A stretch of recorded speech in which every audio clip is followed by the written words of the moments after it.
एक बार सुंदरवन कस्बे में गर्मी बेहद बढ़ने लगी। सारी फसलें सूखने लगी। अचानक क्या पता मौसम को क्या हो गया था। इस बार बरसात के मौसम में भी आसमान से एक भी बूंद पानी नहीं टपकी। सुंदरवन कस्बे के सारे लोग बेहद परेशान थे। आखिरकार इन्हें पानी के लिए दर दर भटकना पड़ रहा था। पता नहीं इस बार इंद्रदेव हमसे क्यों नाराज हैं। बरसात का मौसम खत्म होने वाला है, फिर भी आसमान में कहीं भी काले बादल नहीं नजर आ रहे। मुझे तो लगता है हमारे प्यारे से सुंदरवन गांव को किसी की नजर लग गई है, तभी ये सब हो रहा है। नहीं तो आज तक ऐसे हालात कभी भी देखने को नहीं मिले थे। मैं तो जब भी सुंदरवन कस्बे का नाम लेती हूँ तो मुझे वो प्यारे प्यारे सुंदर फूल, मन को मोहने वाले नजारे याद आते हैं। राधिका आंखें बंद करती है और आज से 2 साल पहले के सुंदरवन कस्बे को याद करती है। सुंदरवन बहुत ही खूबसूरत लग रहा है। सूर्योदय के वक्त सूरज की पहली किरण पड़ते ही गांव में एक चमक सी हो जाती है। चारों तरफ हरियाली ही हरियाली है। परिंदे सुबह सुबह चहक रहे हैं और खाने की तलाश में आसमान में निकल पड़े हैं। औरतें कुएं से पानी भर कर आ रही हैं। किसान अपने बैलों को लेकर खेतों की ओर बढ़ रहे हैं। बच्चे अपने स्कूल बैग लेकर स्कूल की ओर बढ़ रहे हैं। सभी लोग बेहद खुश दिखाई दे रहे हैं। राधिका एक सुनहरे सपने की तरह इन सब को याद कर रही थी कि तभी वीरेंद्र उसे सपने से जगाता है। अरे कहाँ खो गई? आजकल खुली आंखों से भी ख्वाब देखने लगी हो क्या? सपना नहीं देख रही थी, आज से 2 साल पहले के सुंदरवन को याद कर रही थी। हाँ यार, वो भी क्या दिन थे जब इस गांव में खुशहाली खुशहाली, हरियाली हरियाली और चारों तरफ चकाचौंध थी। लोग इस गांव को देखने के लिए, यहाँ की खूबसूरती देखने के लिए दूर दूर से आया करते थे। और एक आज का दिन है, इस गांव में जीना मुश्किल हो गया है। पता नहीं आगे क्या होगा। फसलें सूख जाने से पूरे कस्बे में अनाज की किल्लत है। किसी के भी घर में इतना राशन नहीं बचा कि वो 1 महीने तक भर पेट खाना खा सके। तुम 1 महीने की बात कर रही हो? हमारे घर में तो ऐसी हालत है कि 1 हफ्ते तक का राशन भी ठीक से नहीं बचा है। मुझे ही पता है कैसे मेरे अब्बू और अम्मी खुद को भूखा रखकर हमारा पेट भर रहे हैं। हे मालिक, हमारी मदद कीजिए, नहीं तो भूख के कारण हमारा ये सुंदरवन शमशान घाट में तब्दील हो जाएगा। मुझे लगता है हमें इस परेशानी को दूर करने के लिए हमें अपने गांव में एक हवन करवाना चाहिए। हाँ, यही सही रहेगा। वीरेंद्र और राधिका कस्बे में जाकर सभी लोगों को हवन के बारे में बताते हैं। सूखे की परेशानी को देखते हुए सभी लोग हवन के लिए तैयार हो जाते हैं। गांव में भगवान के मंदिर के सामने एक बहुत बड़ा हवन किया जाता है। हवन खत्म होने पर इस कस्बे में एक साधु बाबा आते हैं। भिक्षाम देहि माहि। साधु बाबा एक एक करके सबके दरवाजे पर जाते हैं। हे माई, ये साधु कई दिनों से भूखा है, कुछ खाने के लिए दे दो। बाबा, घर में तो कल रात से चूल्हा नहीं जला है। मैं एक दिन छोड़कर एक दिन खाना बनाती हूँ क्योंकि घर में उतना राशन ही नहीं है।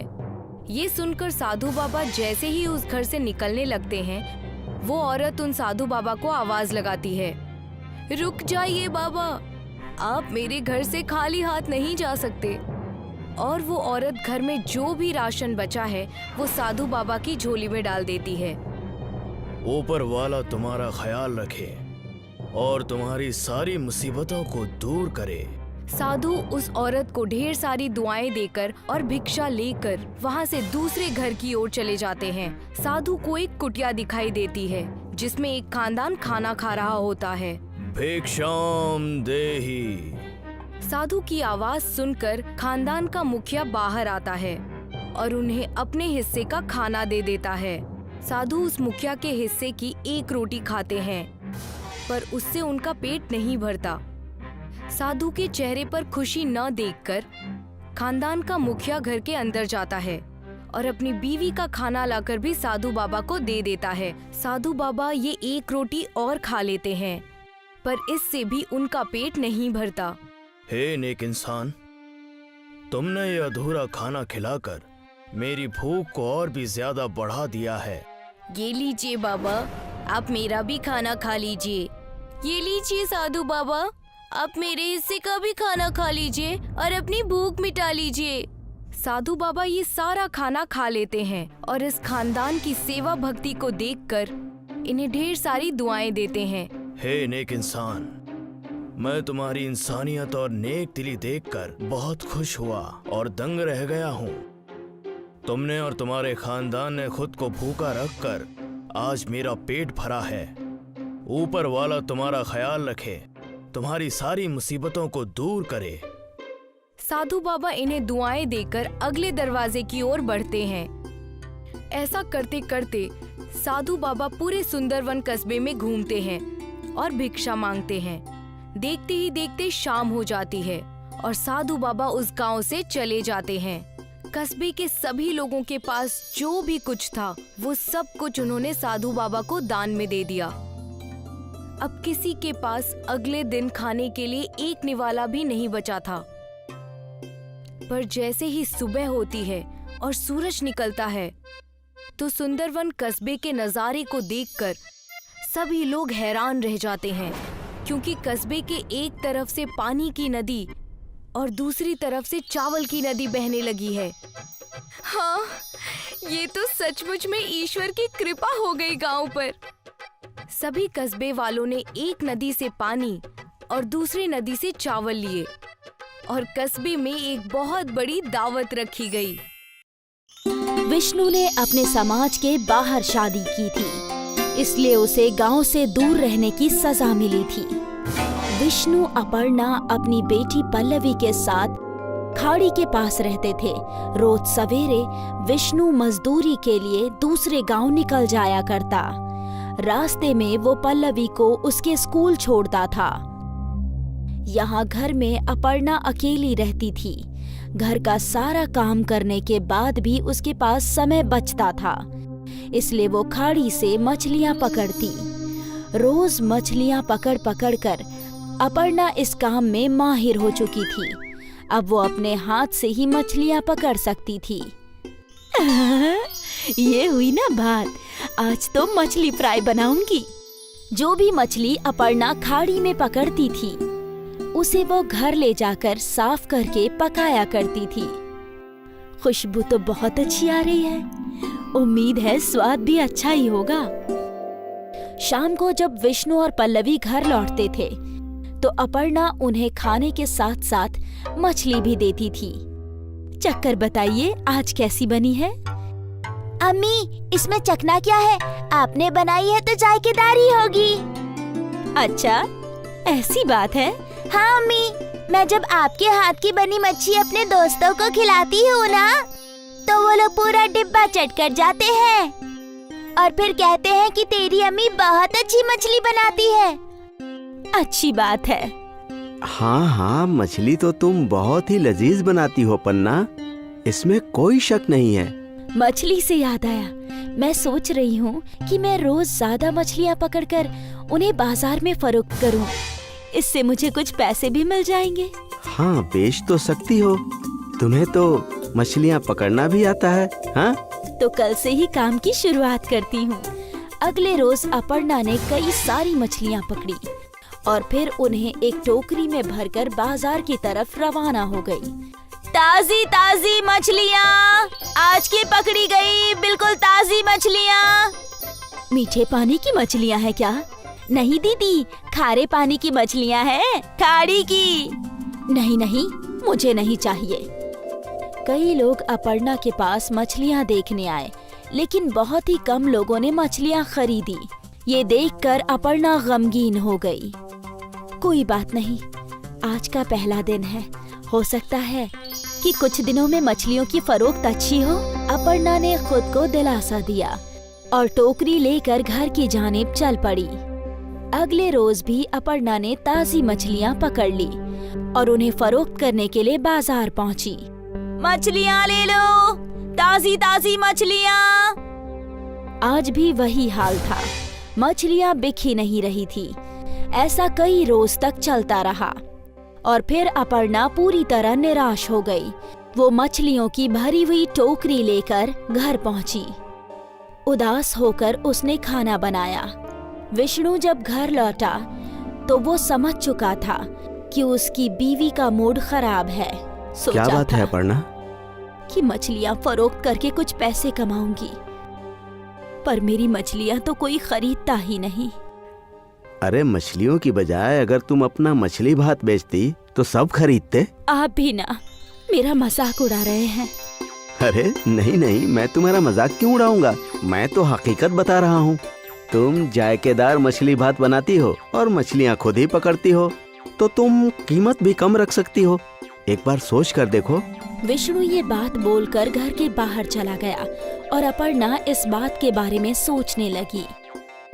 सभी लोग मेरी मछली भात की तारीफ करते हैं, तो मैं एक बार कोशिश करके देख ही सकती हूँ। मुझे तो वैसे भी पैसे ही कमाने हैं, मछली से कमाऊं या फिर मछली भात से, क्या फर्क पड़ता है। अब अपर्णा के चेहरे पर मुस्कान आ गई और वो एक और कोशिश करने के लिए तैयार थी। अगले दिन अपर्णा ने ताज़ी मछलियां पकड़ ली और फिर उन मछलियों को पकाया। जब सब कुछ तैयार हो गया तो अपर्णा ने एक डिब्बे में मछली और दूसरे डिब्बे में भात भर लिया और वो झोला लेकर घर से बाहर निकल गई। अपर्णा बाजार पहुंची। मछली भात, बस 25 रुपए में मछली भात। मछली भात सुनते ही खरीदार खींचे चले आए। ताजा मछली है ना? हाँ, आज सुबह ही पकाई है। ठीक है, मुझे एक प्लेट दे दो। अपर्णा ने उस आदमी को एक प्लेट मछली भात दे दी। वो आदमी वहीं खड़े रहकर खाने लगा। उसकी मछली की खुशबू फैलने लगी और कई और ग्राहक अपर्णा के पास आए। मुझे भी एक प्लेट देना। जी। जैसे जैसे ग्राहक आते जा रहे थे, अपर्णा सभी को मछली भात देती जा रही थी। वो खुश थी। हर प्लेट के उसे 25 रुपए मिल रहे थे और थोड़ी देर में ही उसका सारा मछली भात खत्म हो गया और वो अपने घर की जानिब चल पड़ी। शाम को जब विष्णु घर आया तो अपर्णा ने विष्णु के सामने जलेबी रख दी। जलेबी? अरे ये किस खुशी में? आप खाइए तो बताती हूँ। वो लोग जलेबी खा रहे थे और अपर्णा ने उन लोगों को आज का किस्सा सुनाया। मैं कहता था ना कि तुम्हारा मछली भात बहुत बिकेगा। अब लाओ, मुझे भी मछली भात खिलाओ। अरे रे, वो तो सारा खत्म हो गया। क्या? और उस रोज से अपर्णा की मछली भात का कारोबार चल पड़ा। लोग इंतजार करते थे कि कब अपर्णा बाजार आएगी। अरे वो देखो, मछली भात वाली आ गई। उसके आते ही उसके आसपास भीड़ जमा हो जाया करती। अपने कमाए हुए पैसों से अपर्णा ने घर की मरम्मत करवाई। विष्णु भी अपर्णा का हाथ बटाने लगा मछली भात बनाकर बेचने में। विष्णु ने मजदूरी करनी छोड़ दी। मियाँ बीवी मिलकर मछली भात बेचने लगे।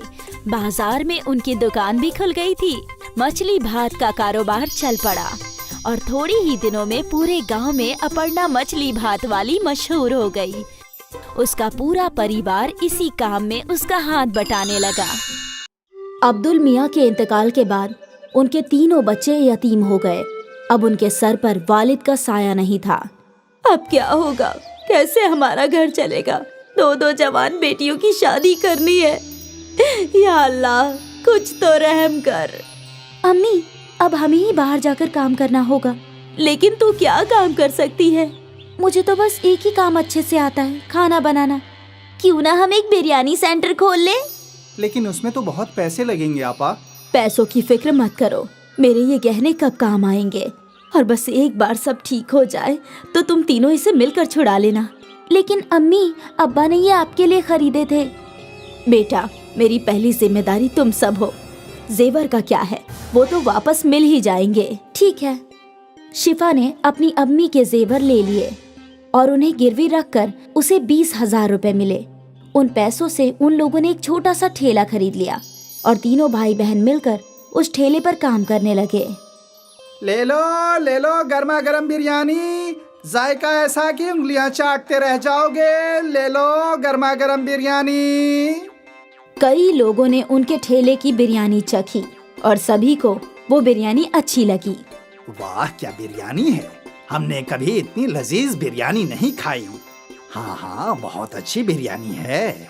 शुक्रिया भाईजान, ये हमारी अम्मी का नुस्खा है, हमारी अम्मी की स्पेशल बिरयानी। बहुत अच्छी है। और देखते ही देखते उनका बिरयानी का ठेला चल पड़ा। अब लोगों की भीड़ लगने लगी। मुझे 2 बिरयानी पार्सल देना। ठीक है। मुझे भी दे दो। अब नदीम को लोगों को बुलाने की जरूरत नहीं थी। ठेले पर इतनी भीड़ रहती थी कि तीनों भाई बहन मिलकर ऑर्डर दिया करते थे। ये लीजिए आपका ऑर्डर। ये आपका। ये आपका। 1 माह बाद शिफा अपने कमाए हुए रुपए गिन रही थी। ये लीजिए अम्मी, इस माह का मुनाफा 20,000 रुपए। क्या? आपने सही सुना, 20,000 रुपए। इतने सारे पैसे? हमारी बिरयानी लोगों को बहुत पसंद आती है। ग्राहकों की हमेशा भीड़ लगी रहती है अम्मी। या अल्लाह, तेरा लाख लाख शुक्रिया। तूने मेरे बच्चों को कामयाबी अता फरमाई। शुक्रिया। अम्मी, अगले माह ही आपके जेवर छुड़वा लेंगे हम, इंशाल्लाह। आज शिफा का खानदान बहुत खुश था। उनके अब्बा के इंतकाल के बाद पहली मर्तबा उनके घर में कुछ अच्छा हो रहा था। तीनों भाई बहनों ने अपनी मेहनत जारी रखी और दिन दुगनी और रात चौगनी तरक्की करने लगे। ये सब हम तीनों की इत्तिहाद की वजह से हो रहा है। बिल्कुल आपा। और हम हमेशा एक ही रहेंगे। हाँ, हमेशा। कुछ माह में तीनों ने ठेले से होटल बना लिया। नदीम काउंटर पर बैठा करता और शिफा और सना बिरयानी पकाया करती। नदीम भाई, वही जायका है, ठेले वाला। बिल्कुल, यही तो हमारी अम्मी का नुस्खा है। भाईजान, जायका कभी नहीं बदलेगा। लोग अक्सर इनकी बिरयानी के जायके की तारीफ किया करते थे। धीरे धीरे इन्हें दावत के केटरिंग के कॉन्ट्रैक्ट्स भी मिलने लगे। भाई, मेरे घर कल एक दावत है, 100 लोगों की बिरयानी चाहिए। जी बिल्कुल, मिलेगी ना, लेकिन वही जायका चाहिए जैसा हम यहाँ खाते हैं। बिल्कुल वही जायका रहेगा। आप बेफिक्र होकर ऑर्डर दे जाइए। तीनों भाई बहन बहुत खुश थे कि उनका कारोबार बड़ा होता जा रहा था। फिर एक दिन क्या हुआ, ये ऑर्डर अब तक गया नहीं। वो कादरी साहब के घर निकाह था, लेकिन किसी वजह से वो निकाह टूट गया, तो अब ये खाना नहीं जाएगा। या अल्लाह, बहुत बुरा हुआ। तुम एक काम करो, ये खाना गरीबों को खिला दो, कम से कम कादरी साहब को दुआ मिलेगी। ठीक है आपा। अपनी बड़ी बहन के कहने पर नदीम ने सारी बिरयानी फकीरों में बांट दी, लेकिन उसका मन नहीं था। जब वो होटल लौटा तो सना वहीं थी। आपा कहाँ है? वो तो घर गई है। मुझे समझ में नहीं आ रहा कि आपा ने इतनी सारी बिरयानी गरीबों में बांटने को क्यों कहा। क्या बोल रहे हो तुम? सना आपा, आज कादरी साहब के घर पर निकाह था, तो उन्होंने 300 लोगों की बिरयानी ऑर्डर की थी, लेकिन किसी वजह से उनके घर का निकाह टूट गया, तो बिरयानी बच गई थी। मैं सोच रहा था कि हम वो बिरयानी बेच देंगे, लेकिन आपा ने बोला कि सारी बिरयानी गरीबों में बांट दो। ये तो सही फैसला नहीं हुआ। हम उस बिरयानी से भी कमा सकते थे ना आपा। हाँ बिल्कुल, हमारी आपा बहुत नेक दिल हैं, इसलिए उन्होंने सोचा होगा कि जब हमें बिरयानी के पैसे मिल गए हैं तो क्यों ना बिरयानी गरीबों में बांट दी जाए, और उन्हें दुगने मुनाफे का ख्याल आया ही नहीं होगा। हो सकता है। तभी शिफा वहाँ आई और सना और नदीम ने अपनी गुफ्तगू बंद कर दी। सारी बिरयानी गरीबों में बांट दी ना? हाँ हाँ बिल्कुल। कम से कम कादरी साहब को दुआएं मिले, अभी उन्हें दुआओं की खास जरूरत है। जी।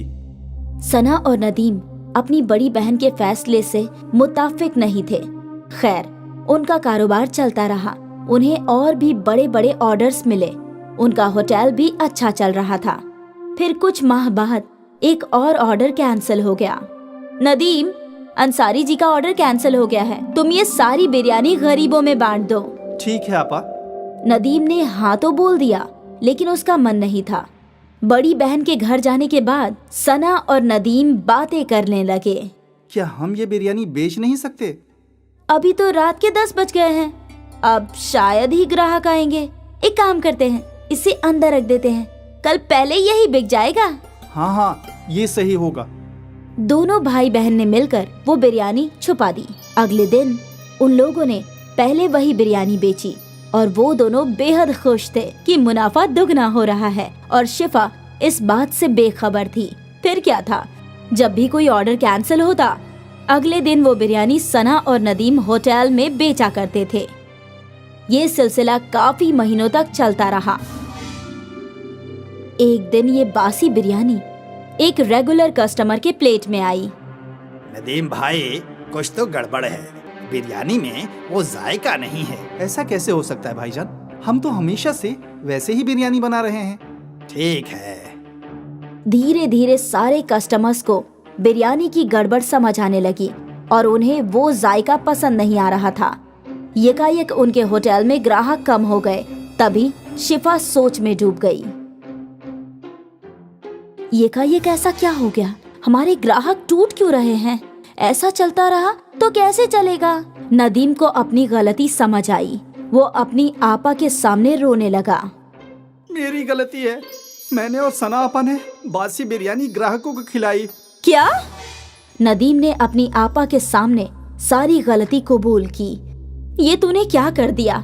ज्यादा मुनाफा कमाने के चक्कर में धंधा ही तोड़ दिया। अब हम कैसे ग्राहकों को वापस लाएंगे? हमें माफ कर दीजिए आपा। हमें इल्म नहीं था कि ऐसा कुछ हो जाएगा। तुम्हारे लालच ने सब कुछ बर्बाद कर दिया। तीनों सोचने लगे कि अब वो लोग क्या कर सकते हैं। और फिर अगले दिन शिफा को एक तरकीब सूझी। शिफा ने एक तख्ती लिखवाई, हमें माफ कर दीजिए, हमारी गलती की वजह से आपको बासी बिरयानी खानी पड़ी, हम शर्मिंदा हैं, इसलिए अगले एक हफ्ते तक हम सबको मुफ्त में बिरयानी खिलाएंगे। ये तख्ती शिफा ने होटल के बाहर लगा दिया। कस्टमर्स ने तख्ती पढ़ी और वो मुफ्त की बिरयानी खाने होटल आ गए और एक बार फिर उन्हें ताज़ी बिरयानी का जायका पसंद आने लगा। ये तो बिल्कुल पहले जैसी है। हाँ, मजा आ गया। भले ही उनको एक हफ्ते मुफ्त की बिरयानी खिलानी पड़ी, लेकिन उनकी मुश्किल का हल निकल गया। उनके ग्राहक लौट आए और सना और नदीम को समझ में आ गया कि लालच बुरी बला है।